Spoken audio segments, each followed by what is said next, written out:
Mana shunaqa katta hovlida tursangiz, aytaylik bir 2-3 ta oila bo'lib yashaydigan bo'lsangiz, bunaqa joyda isitishni o'zi bir muammo bo'lib ketyaptimi? Gaz ham, ko'mir ham kerak emas.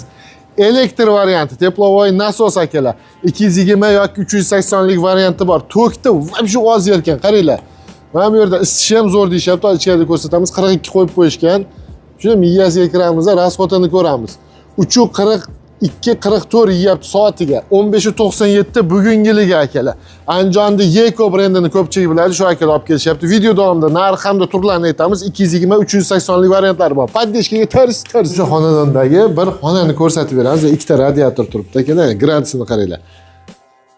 41,5. Zo'rmi? Past tepli pol ekan.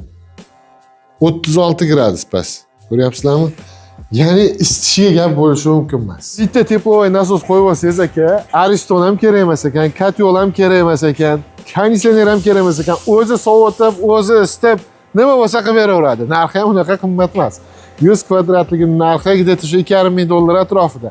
240 ligi narxi uni 4 mingcha kelishtirib berishadi. Xohlasangiz 10 ming kvadratlik kattalarni ham olib kelib berishaveradi. Mana shu binoni 220 voltda ishlaydigan 180 kvadratligidan qo'yib qo'yishgan topli pollar hammasini isitib beryapti ekan.